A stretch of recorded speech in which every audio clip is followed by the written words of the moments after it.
সেই আল্লাহর বান্দা বান্দি আমার উম্মতেরা আল্লাহর জিকির করবে, যাকিরিনের কলবের ভিতরে শয়তান থাকতে পারে না।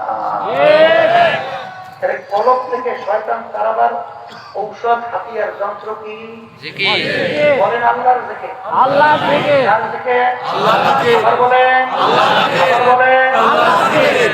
এই জন্য আমার বাজানদেরকে বলবো, আল্লাহর জিকির করা ছাড়া শয়তানের ধোঁকা থেকে বাঁচা যায় না, আর কলব থেকে সরানো যায় না। আল্লাহর জিকির করা লাগবে। কথা ঠিক? মানুষ শয়তান থেকে বাঁচবেন না। মানুষ শয়তান কি আল্লাহর জিকিরে যায়? না। মানুষ হয়তো আপনার স্ত্রী হইতে পারে, আপনার ছেলেও হইতে পারে, আপনার বাপও হতে পারে, আপনার বন্ধুও হতে পারে, আপনার দলের নেতা নেত্রীরাও হতে পারে। তাহলে হুজুর তা কেমন? এক কথায় যে আপনাকে গুনার ব্যাপারে উদ্বুদ্ধ করে, সে হোক, সে হলে মানুষ। এক শ্রেণী আমার এই পর্দারে মামুনরা আছে না, এই দেখবেন ঘরে যদি টেলিভিশন না থাকে স্বামীর জ্বালাই শেষ করে।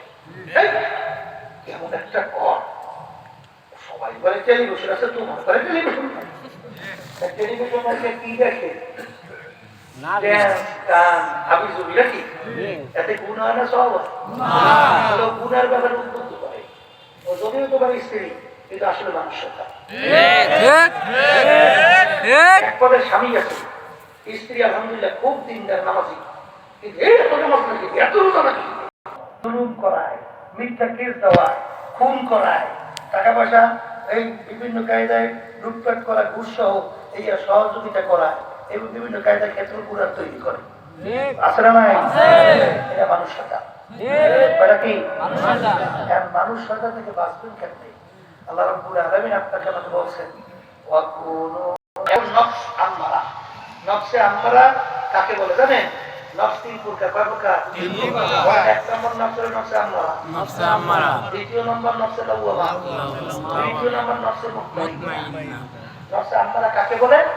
সবসময় গুনাহ করতে ভালো লাগে, নেক কাজ ভালো লাগে না। এরকম এক শ্রেণী আমার দাদা, আমরা পর্দারে মা বোনেরা আছে না? সবসময় গুনাহ ভালো লাগে, নেক ভালো লাগে না? আছে আছে। আপনি মনে করেন আপনার নফসটা হইল নফসে আম্মারা। কোন নফস?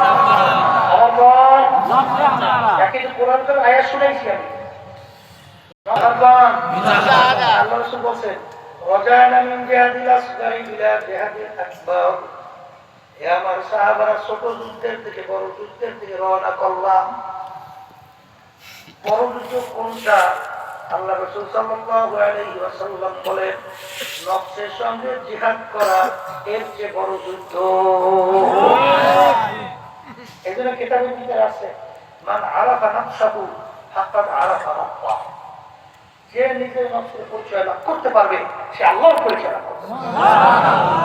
এখন আপনি এই মুজাহাদার মাধ্যমে, জিকির আজকারের মাধ্যমে, কোরআন কারীম তেলাওয়াতের মাধ্যমে, মউতের মুরাকাবার মাধ্যমে আস্তে আস্তে নফস পরিবর্তন হইয়া এক পর্যায়ে আপনার নফসটা নফসে লাওয়ামায় পরিবর্তন হয়ে যায়। কোন নফস? নফসে লাওয়ামা। মুখস্থ রেখে কোন নফস? নফসে লাওয়ামা। লাওয়ামা কাকে বলে?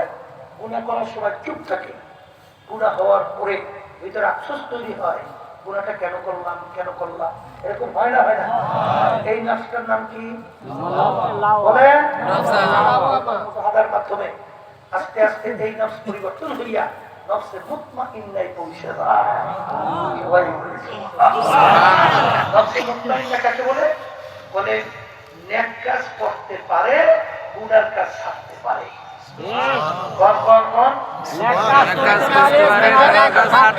এই নফসটার নাম কি? নফসে মুতমাইন্না। এই বেহেশতে যাইতে চান? ইনশাআল্লাহ চাই। করে চাই? চাই। চান না? তাহলে বেহেশতে যদি যাইতে চান, আল্লাহ রাব্বুল আলামিন কিয়ামতের ময়দানে ডাক দেবেন। কি দেবেন?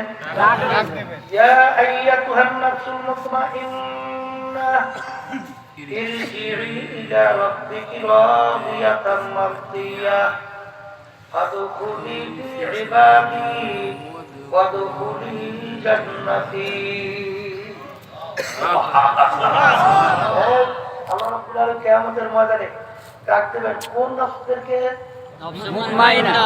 বললেন বলেন নফসে মুতমাইন্নার দলদেরকে। নফসে তাদেরকে নফসে মুতমাইন্না। নফসে মুতমাইন্না কাকে বলে বলছিলাম? এক কাজ করতে পারে, থাকতে পারে। এই নফসের নাম কি? এখন আপনি দুনিয়া থাকা অবস্থায় আপনি পরীক্ষা করে দেখেন আপনার নফসটা কোন নফস? নফসে আম্মারা না নফসে লাওয়ামা না নফসে মুতমাইন্না? এ কবরের যাত্রীরা, এ বেহেশতের যাত্রীরা, যারা বেহেশতে যাইতে চান, আল্লাহ রাব্বুল আলামিনের কোরআন কারীম আয়াত শুনেছি আমি? জি। আয়াত শুনেছি না? তাদেরকে ডাকতে নফসে মুতমাইন্না। হ্যাঁ? নরমালি ডাকতে বলে হে নফসে